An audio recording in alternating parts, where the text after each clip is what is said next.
thanks for your presentation. I would like first to thank the organizer for inviting me. So I will talk about high capacity optical system, the state of the art, and also the limitation we are facing, and why we need a lot of research work to find the new technology for the future. So first, I think it has already been mentioned, but there's of course a strong increase in say, capacity in our network. That's very well known.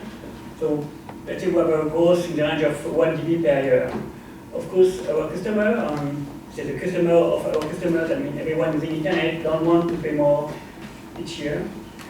So conclusion is that we need to find some solution to reduce the cost of our system or cost per bit the same order of magnitude, so the range of also 1 dB per year, so 20% cost reduction. That's of course very challenging.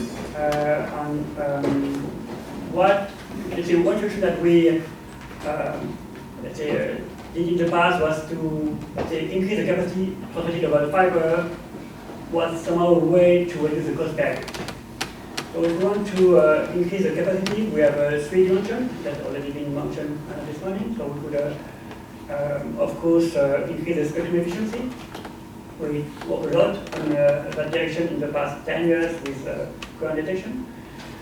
We can also increase the bandwidth of our optical system. So I've seen some talk just before on a wideband optical amplifier, because of course, the most stringent limitation on our system is the amplification bandwidth rather than the fiber bandwidth.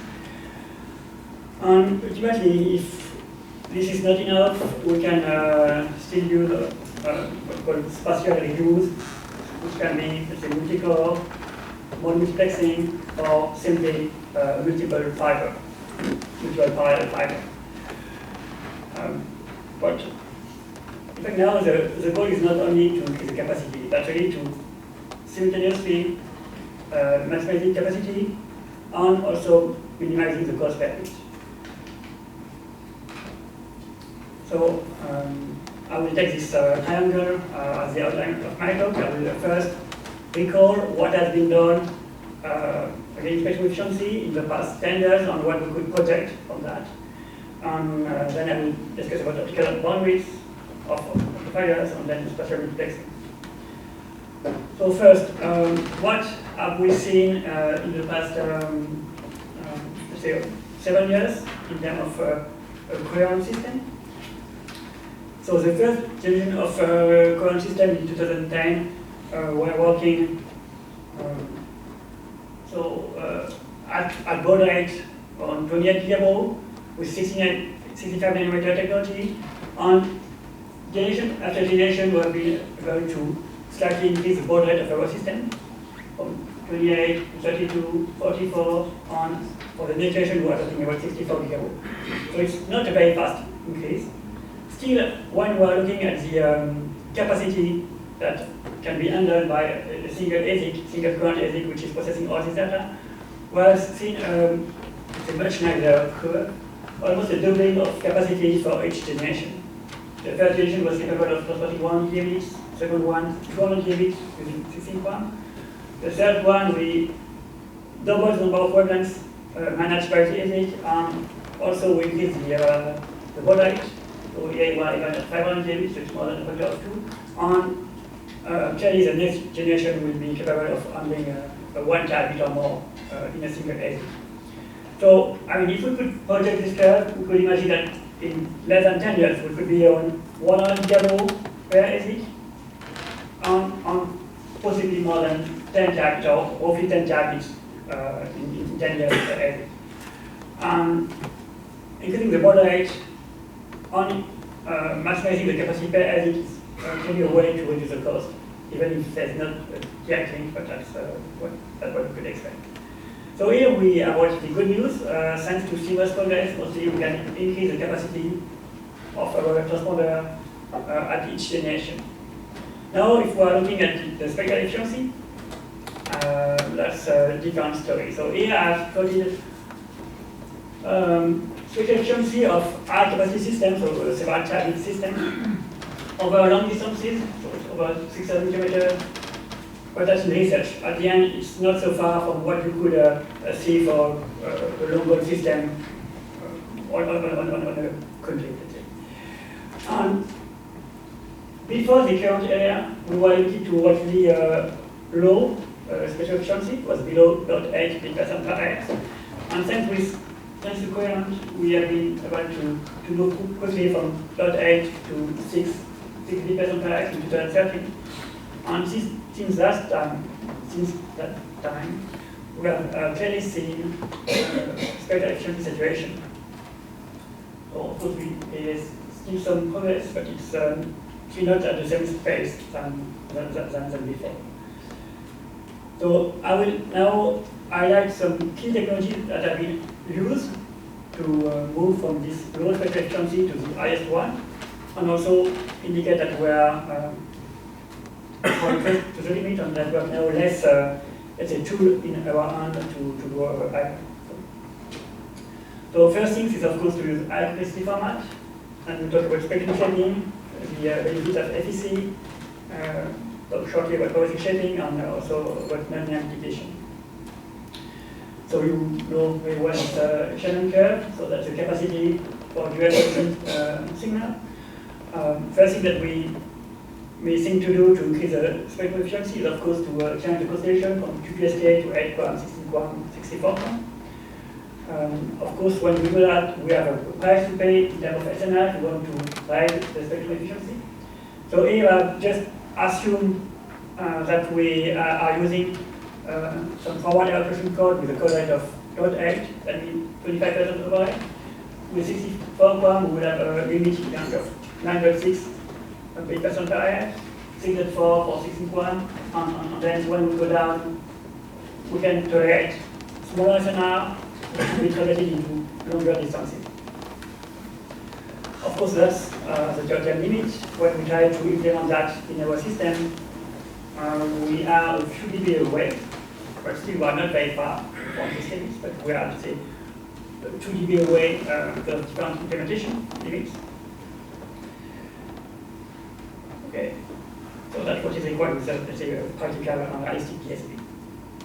Now, of course, if we want to reach this limit, we have also to use some techniques which were not available at the start of the current project. When we, so I want here to speak about spectrum shaping. On two, so before spectrum shaping, to send some signal, we assign to a given time the field of our symbol, and then at next time field of the next symbol, there's a rectangular time period. So when we are looking at the impact of doing that in time domain, in the frequency domain, we are looking at the FFT of let's say the square root of the sink. So where this shape on the main node is equal to twice the polarity. Of course, that's not optimum in terms of spectral efficiency. So when we have high bandwidth that, so I mean digital to analog converter, we can shape, let's say, in the time domain our signal, and so generate some sink in the time domain, while using to avoid interference intersymbol when we have different symbols next to each other. And in the spectrum domain, we have a rectangular spectrum where the weight is equal to the border. So here we see some example in the lab of what is the spectrum without shaping, and when we are using shaping, we could have the spectrum which is reduced by 12 factor of 2. But this has been available only when high bandwidth like were on the market in around 2012. So we move from twice the baud to the baud. The other important evolution of current transponder, again from the first generation of current transponder in 2010 to the second and third one, so starting in 2012, is the use of third station FEC. So we have two main family of third station FEC. The first one is a third station decoding of geopolitical code, which are quite effective for low FEC overhead. When when we work with higher steroid, it's sometimes better, or at least it could be quite effective to work with NDTC, so low density parity check codes, which are, so we are very well studied and we are very good on solid theoretical foundation for this code, so we know how to design good codes, and we know also how to implement them effectively in ASICs. Of course, one challenge here is to also manage to have a very low error flow. We don't tend to use 15 because that's the requirement of the customer, but that's something which is also manageable. And when we are using this code, of course, the thinking that it could give us some improvement in terms of SNR. So improvement in terms of SNR is a way to go over a longer reach, but we could also use them in the other direction and use this improvement to go to more complex format to increase the spectrum efficiency. So clearly the use of sortation efficiency has been a key lever to deploy higher complexity format and to raise the spectrum efficiency in our system. So now that we have used all these techniques, more complex format,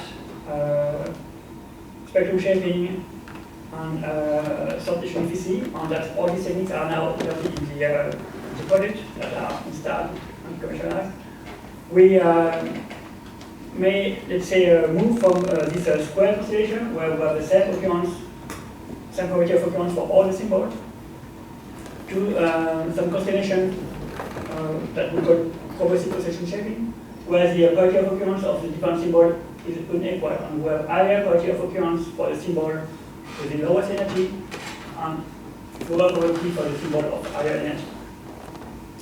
By doing so, we are transporting less bit, so it is a constellation with 64 quorum can transport 6 bits per position. When we are changing the probability of occurrence, we are transporting less bits, so for this constellation, we are transporting 10% less bits, so it's 5.4 bits. So we see that on this curve, capacity versus SNR, 64 quorum was here, shaping 64 quorum was there, but when we look at the direction of SNR, we could design this constellation for a given SNR. So let's say if our system has an SNR of 10 dB at the end of our mission, so that was the case for this experiment after 6,600 kilometers, we can design a constellation which is extremely close to traveling capacity for this SNR. So using this method, we have been able to transport 65 km per second over 6,600 kilometers. To read it very, very close from functional limits, at least from the constellation point of view. Of course, we can also look at nonlinear mitigation. So, nonlinear mitigation by DSP in conreceiver have been, it's not a new story. It's quite old paper, it was 2006, it was like the beginning of Crayon. Already at that time, we made some basic nonlinear mitigation techniques. It was a simple phase rotation depending on the identity of the received symbol. So at that time, it was a dispersion managed system, so it was a single tap digital backpropagation. Of course, let's say digital backpropagation has been used now quite extensively in plenty of experiments. So here, that's one experiment where we're working at 28 dB, and then the second experiment, so we had some gain in the range of 0.3 dB never edge, up to 0.6 dB for some channels. If we are working at higher baud rate, so here it was 28 dB, we have some gain, but a bit more than 0.6 dB. If we double the baud rate, because we are mitigating nonlinearity over wider bandwidth, we would have larger gain, here up to 1.2 dB. But that's at the expense of a higher complexity, because the waveform is dispersed 4 times faster when we are moving, when we are doubling the baud rate. So in this case, we have 4 times more nonlinear steps than in the first case. So in this experiment, we have several hundred of, let's say, digital backpropagation steps that we have done offline.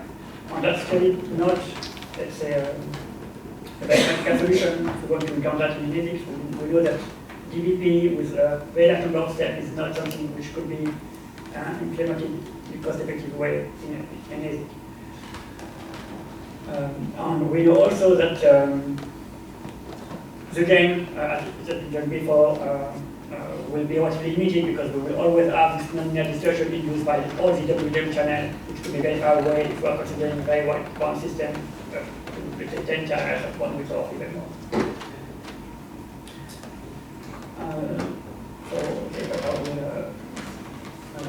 So very quickly, so digital data conversion is well-used method to evaluate the performance of the system. We may have a method which may have smaller complexity, DSP complexity, that graduation and linear composition.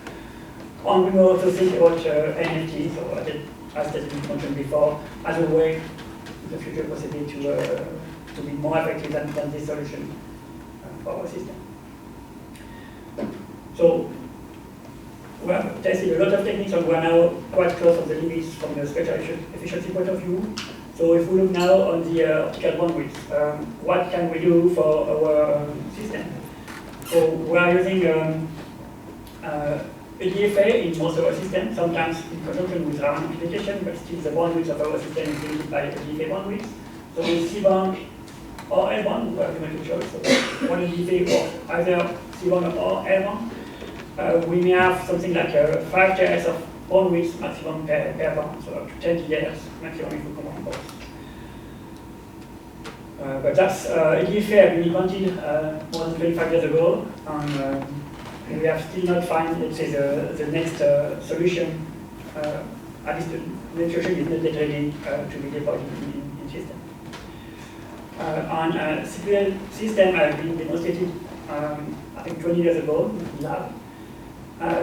Still, I think the commercial deployment of this system are very seldom. Even I'm not sure that a single CPL system is already deployed.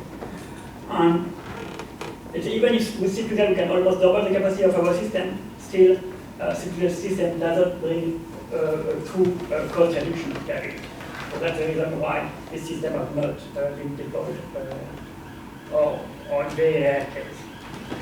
So what could be other application technologies that has been mentioned in the previous talk? So we think about Raman, about single optical amplifier, or about other S-band or non-silicon based fiber. But currently none of this technology can really have all the advantages that we can see with the DFA. So we are still working today in most of cases with C1 and DFA. We have sometimes with single band. But here we welcome any revolution that we could bring. So the last part is about spatial multiplexing. So that's a topic that now is easily for quite some years. The first paper with spatial multiplexing were in 2011, 6 years ago. So the basic idea was to multiply the capacity of the fiber by the number of multitude modes. So either just a number with LP01, which is the fundamental modes, and then some modes which are coming, which can propagate in specific fiber, fuel fiber, which are designed to propagate this number of modes. So fuel fiber has been investigated, multiple fiber have also been investigated, so you can see here plenty of different kind of multiple or multiple fiber. Still, we are far from using this kind of fiber and system or solution in our system. Because even if they have been able to demonstrate that we could increase the capacity by using this fiber, so we can increase the capacity on a single fiber. Again, the goal is not really to increase the capacity per fiber. The goal is to increase the capacity while at the same time reducing the cost. And if we are looking now at recent cables which are deployed, recent cables could have hundreds or even thousands of fiber within a single cable. So once we deploy this cable, let's say we are not close from being, let's say, limited. So now the question is a cost-effective solution. How do we find a more cost-effective solution than what we have done now? So I'm now reaching the conclusion. So thanks to CMOS progress, let's say every 2 or 3 years, we have some mutation of CMOS, so we can, let's say, continue to increase the bit rate that can be managed by a single ASIC, and also increase the baud rate or the bit rate per channel, per wavelength. So this way, reduce the cost. Still, it's difficult to see now some key technology which will allow us to significantly increase the spectral efficiency in the near future. None of them are yet so mature.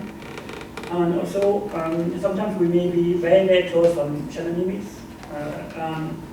Let's say fighting for this last tenth of TB might be quite expensive in terms of DSP, for example. So the power consumption could go up too much to be, let's say, cost effective for our customer. So I think our research community worked strongly in the past decade on including fiber spectral efficiency and including capacity per fiber. So we see that we are fighting against difficult limits, and we could possibly, let's say, ask ourselves, are these metrics still the right one? Should we find other metrics for our research? And okay, at the end we have a strong need for disruptive ID coming from the academics. So that's all. Thanks.